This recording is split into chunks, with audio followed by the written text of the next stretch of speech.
Hello students, स्वागत है आप लोगों का हमारे यूट्यूब चैनल वैम्पेक्स में। और आज हम 25 जनवरी के करंट अफेयर्स के क्वेश्चंस करने जा रहे हैं।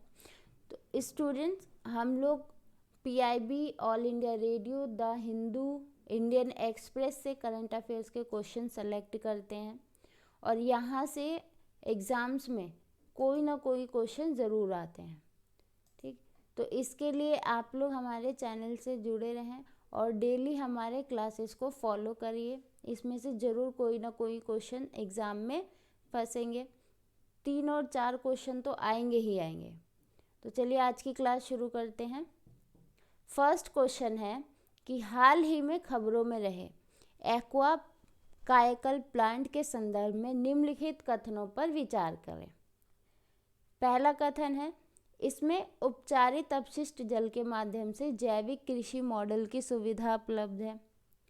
दूसरा कथन है, एक्वा कायाकल्प प्लांट एक एकीकृत अपशिष्ट जल कायाकल्प प्लांट मॉडल है जिसमें विभिन्न शुद्धि मानदंडों के आधार पर अपशिष्ट जल के व्यापक उपचार के लिए 6 स्टेज शुद्धि प्रोफाइल है। इसके ऑप्शंस यहाँ पर हैं, ए केवल 1, बी केवल 2, सी 1 और 2 यानी दोनों कथन सही है, डी दोनों में से कोई भी सही नहीं है। तो आप लोग वीडियो पॉज करके तब अपने आंसर देना। चलिए, तो इसका आंसर सी सही है, यानी 1 और 2 दोनों ही सही है। तो central mechanical engineering research institute ने दुर्गापुर में, कहाँ पे, दुर्गापुर में इस मॉडल को लाया है। ठीक है, और इसका उद्देश्य क्या है, अपशिष्ट जल को शुद्ध करना। ठीक है,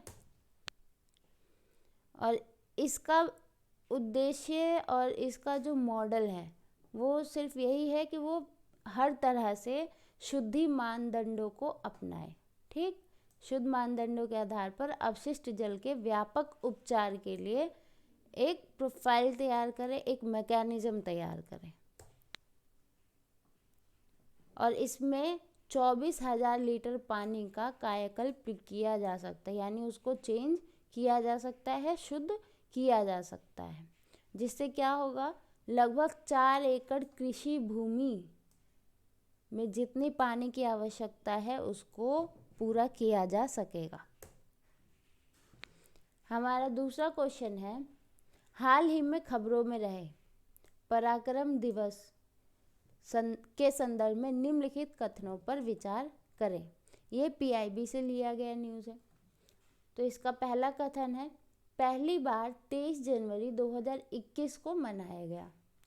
दूसरा कथन, पराक्रम दिवस क्रांतिकारी लाला हरदयाल के जन्मदिन को याद करके मनाया गया। ठीक है, तो यहाँ पर आप लोगों के ऑप्शंस हैं, देख लीजिए।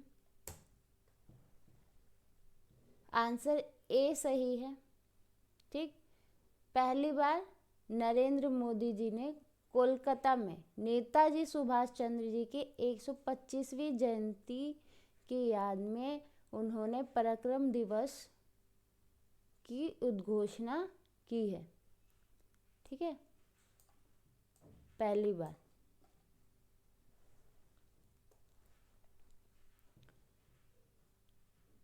इससे पता चल जाता है कि पराक्रम दिवस नेताजी सुभाष चंद्र बोस के जन्मदिन के उपलक्ष्य में मनाया गया और आगे भी मनाया जाएगा।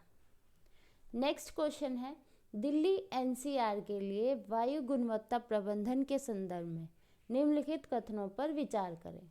यह भी पीआईबी से लिया गया है। फर्स्ट कथन है, यह टूल विभिन्न स्रोतों से होने वाले उत्सर्जन के स्थिर और इधर उधर फैलने वाले धूल कण इत्यादि का पता लगाने में काफ़ी मददगार साबित होता है। दूसरा कथन है, इसमें रासायनिक परिवहन मॉडल का इस्तेमाल कर मुख्य और गौण दोनों ही तरह के प्रदूषक तत्वों से निपटने के लिए एक एकीकृत फ्रेमवर्क होगा। ओके, तो यहाँ पे ऑप्शंस दिए हुए हैं, आप लोग देखिए। तो स्टूडेंट्स, जैसा कि हम जानते हैं कि दिल्ली में प्रदूषण की जो मात्रा है वो सबसे हाई होती है, और सर्दियों में ये कुहासा और प्रदूषण की वजह से ज़्यादा ही बढ़ जाती है। तो इसके लिए जो दिल्ली सरकार है और एनसीआर एरिया में उन लोग वह समय समय पर वायु प्रदूषण के लिए प्रबंधन करते रहते हैं। इसलिए एनसीआर और आसपास के क्षेत्रों में वायु गुणवत्ता प्रबंधन आयोग ने एक वेब, जीआईएस और मल्टी मॉडल आधारित नियोजन निर्णय समर्थन उपकरण वाली एक निर्णय समर्थन प्रणाली को स्थापित किया है। ठीक है।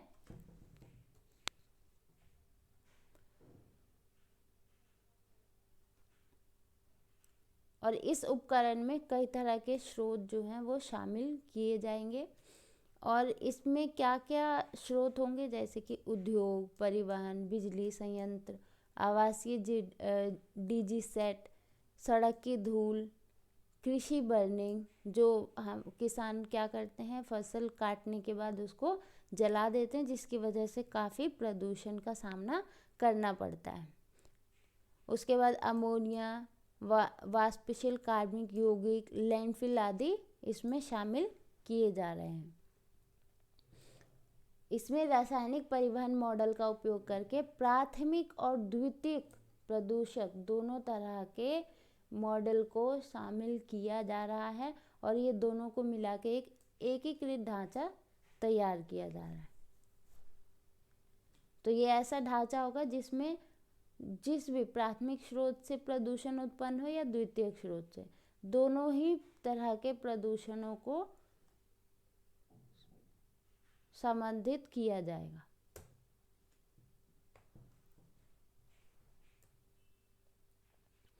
हमारा 4th क्वेश्चन है कि हाल ही में खबरों में रहे सोमनाथ मंदिर के संदर्भ में निम्नलिखित कथनों पर विचार करें। ये पीआईबी से लिया गया है। पहला कथन है, हाल ही में गुजरात के मुख्यमंत्री विजय रूपाणी को श्री सोमनाथ मंदिर ट्रस्ट के अगले अध्यक्ष के लिए सर्वसम्मति से चुन लिया गया है। दूसरा कथन है, सोमनाथ मंदिर केरल के कन्नूर जिले में स्थित है। तीसरा कथन, भगवान शिव के 12 ज्योतिर्लिंग मंदिरों में सोमनाथ मंदिर को पहला माना जाता है। हमारा आंसर बी सही है, केवल तीसरा सही है, तीसरा कथन सही है। तो प्रधानमंत्री नरेंद्र मोदी जी को इस ट्रस्ट के ट्रस्टी के लिए चुना गया है इस बार। ठीक है।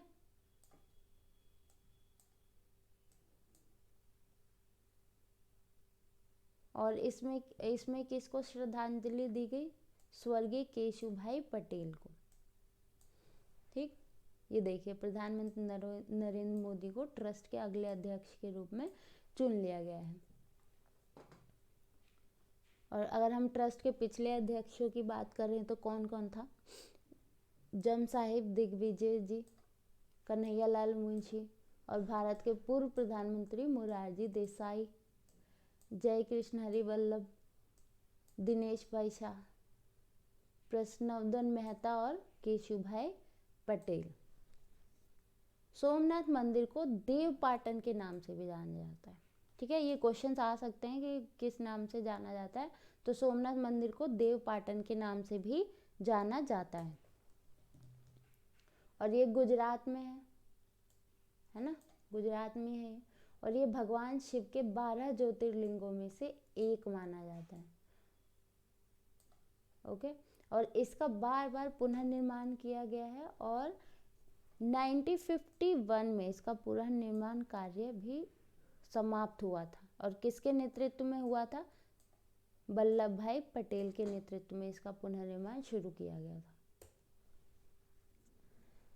हमारा नेक्स्ट क्वेश्चन है, हाल ही में पूर्वोत्तर परिषद की 69वीं पूर्व बैठक निम्नलिखित में से कहाँ आयोजित किया गया है? शिलोंग मेघालय में, option B Guwahati Assam, option C Kohima Nagaland में, ऑप्शन डी इनमें से कोई नहीं। ऑप्शन ए हमारा सही है, शिलोंग मेघालय में ये आयोजित किया गया था। कब हुआ है? भारत के गृह मंत्री ने 23 जनवरी को होने वाले पूर्वोत्तर परिषद की 69वीं पूर्व बैठक की अध्यक्षता की। किसने की है अध्यक्षता? भारत के गृह मंत्री ने। ओके, बैठक में मुख्यमंत्रियों और राज्यपालों ने संयुक्त रूप से हिस्सा लिया है। साथ ही अगर हम देखें तो इसमें ये एक आधारभूत संस्था है और इसकी स्थापना संसदीय अधिनियम के तहत हुई है। ये पूछा जा सकता है किस अधिनियम के तहत इसकी स्थापना हुई? संसदीय अधिनियम के तहत हुई है और भारत की केंद्रीय सरकार ने सन 1971 में इसकी स्थापना की थी। और इसके कौन कौन से सदस्य राज्य हैं? तो इसमें 8 राज्य शामिल हैं, वो भी उत्तर पूर्व के 8 राज्य इसमें शामिल है। अरुणाचल प्रदेश, असम, मणिपुर, मेघालय, मिजोरम, नागालैंड, सिक्किम और त्रिपुरा। यहाँ मैप देखिए, ठीक है। ये उसके बाद इसका जो मुख्यालय है वो शिलोंग में स्थित है और ये पूर्वोत्तर क्षेत्र विकास मंत्रालय के अंतर्गत आता है। नेक्स्ट क्वेश्चन है, हाल ही में खबरों में रहे पोंक्यो हवाई अड्डा के संदर्भ में निम्नलिखित कथनों पर विचार करें। और ये AIR से लिया गया है। कथन 1, पोंक्यो हवाई अड्डा सिक्किम राज्य का प्रथम हवाई अड्डा है। कथन 2, पोंक्यो विमान क्षेत्र सिक्किम की राजधानी गंगटोक के निकट बना एक ग्रीनफील्ड हवाई अड्डा है। तो ये ऑप्शन से हमारे पास, ठीक है। वीडियो पॉज करके तब आंसर देना। तो ऑप्शन सी सही है, 1 और 2 दोनों ही कथन जो थे वो सही हैं। ये देखिए पोंक्यो हवाई अड्डा है, तो ये 23 जनवरी को शुरू हो गया है 19 महीनों के बाद और 2018 में प्रधानमंत्री मोदी द्वारा इसका उद्घाटन किया गया था। ओके, उसके बाद ये एक ग्रीनफील्ड हवाई अड्डा है और ये गंगटोक के पोंक्यो शहर में है और ये लगभग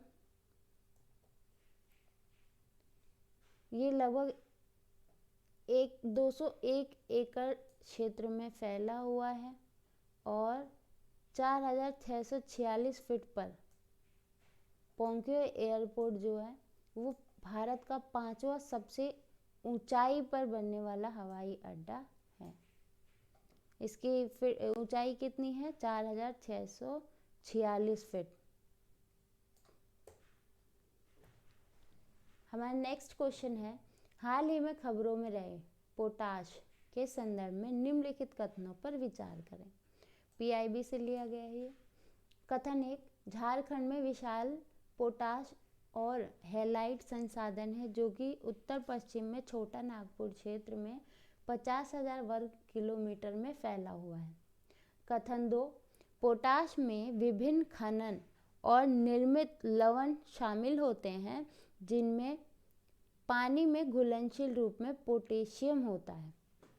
तो ऑप्शन A केवल 1 सही है, ऑप्शन B केवल 2 सही है, ऑप्शन C दोनों सही है, ऑप्शन D दोनों में से कोई भी सही नहीं है। तो आंसर हमारा है ऑप्शन B केवल दूसरा सही है, यानी पोटाशियम में विभिन्न खनन और निर्मित लवण शामिल होते हैं। इसमें पानी में घुलनशील, इसका जो पानी में घुलनशील रूप है वो पोटेशियम होता है। क्या होता है? पोटेशियम होता है।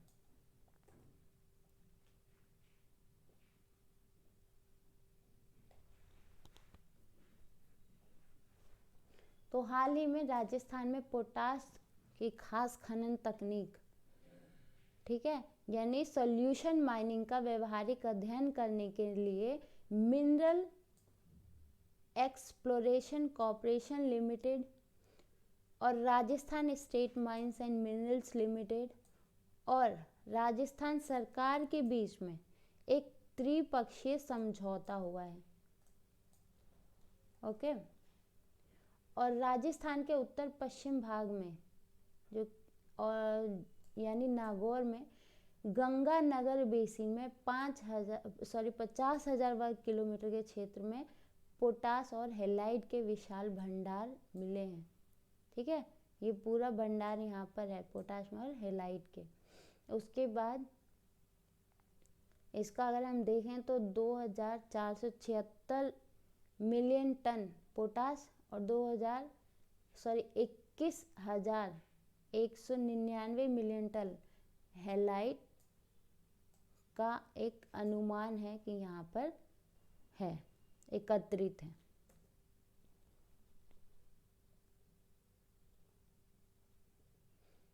अगर हम बात करें कि पोटास में कौन कौन से खनन शामिल होते हैं, तो इसमें हर तरह के खनन और निर्मित नमक शामिल होता है, जो अगर पानी में घुल जाए तो हम उसको पोटेशियम, एक साइंटिफिक भाषा में पोटेशियम कहते हैं। ठीक है। हाल ही में चर्चित चेहरा लैरी किंग का निधन हो गया है और निम्नलिखित में से वह क्या थे? ये इंडियन एक्सप्रेस का क्वेश्चन है। ऑप्शन ए राजनीतिज्ञ थे, ऑप्शन बी परमाणु वैज्ञानिक, ऑप्शन सी मानवाधिकार कार्यकर्ता, option D talk show host. Answer D सही है, वह एक टॉक शो होस्ट थे। ठीक है। लैरी किंग का जन्म कब हुआ? उनकी मृत्यु कब हुई? 23 जनवरी 2021 को, और वो 27 वर्ष के थे।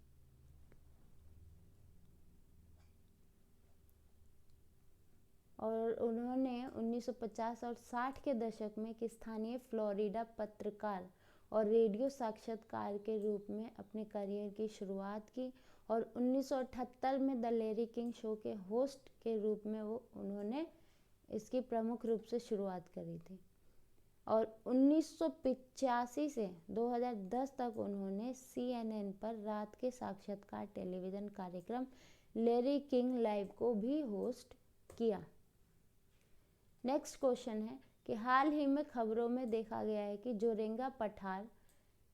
जोरंगा पठार निम्नलिखित में से किस राज्य में एक ऐतिहासिक स्थान है? इंडियन एक्सप्रेस से लिया गया है। Option A Chhattisgarh, option B Assam, option C Meghalaya, option D इनमें से कोई नहीं। फटाफट इसका आंसर दीजिए। तो इसका आंसर बी सही है, असम।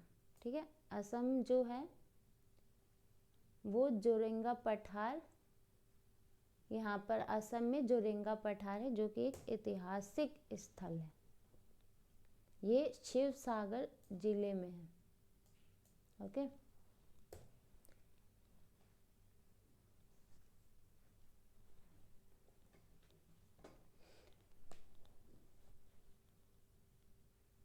और ये क्यों लोकप्रिय है?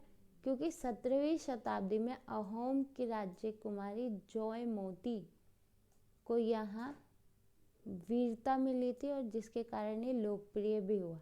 ठीक है। और यहाँ पे जयमती को मौत के घाट उतार दिया गया था और वह जोरंगा पठार था जहाँ पे जयमती को वीरगति प्राप्त हुई थी। वो कौन थी जयमती? जयमती ताई अहोम राजकुमार गदा पानी की पत्नी थी।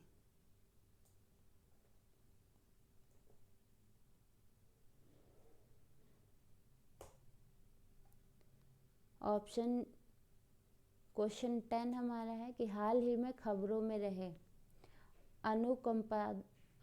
अनुकंपादस्कम के निम्नलिखित में से कौन लेखक थे? तो option A Vishnu Varma, option B Thiruvalluvar, option C Varahamihira, option D Shri Narayana Guru. Option D सही है, श्री नारायण गुरु इसके लेखक हैं। बेसिकली भारत के उपराष्ट्रपति ने कविताओं की एक पुस्तक not many but one launch किया है। और इसके लिए अनुवादक जो हैं इसके और प्रोफेसर जी के शशिधरन ने श्री नारायण गुरुदेव की कविताओं का अंग्रेजी में अनुवाद किया है। ठीक है, इसके अनुवादक कौन है? श्री जी के शशिधरन। ठीक है, ये रहे नारायण गुरुदेव। और इन्होंने एक समाज सुधारक के रूप में भी कार्य किया, आध्यात्मिक ज्ञान को भी बढ़ाया, सामाजिक समानता को भी बढ़ावा देने के लिए काम किया। केरल के जातिग्रस्त जो समाज थी उसमें भी अन्याय के खिलाफ उन्होंने सुधारक के रूप में काम किया। और इनका जन्म ऐसे परिवार में हुआ था जो एक्वा जाति के थे। ठीक है, एक्वा जाति से संबंधित थे वो। और इन्होंने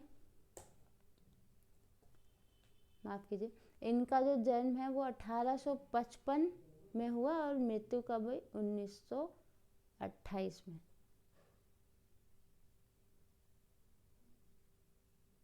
और इन्होंने वाइकोम सत्याग्रह में भी भाग लिया था। ठीक है, वाइकोम सत्याग्रह 1924 से 1925 के बीच में हुआ। कहाँ पर हुआ था? त्रावणकोर में ये है विद्रोह सत्याग्रह हुआ। तो जुड़े रहिए आप लोग हमारे चैनल के साथ, और चैनल को जितना शेयर कर सके शेयर कीजिए, लाइक कीजिए, सब्सक्राइब कीजिए। Thank you. और हम लोग पिछले वीडियो का भी लिंक अपने डिस्क्रिप्शन में डाल देंगे, तो वहाँ भी पहले वीडियो पर जाकर विजिट कीजिए। Thank you.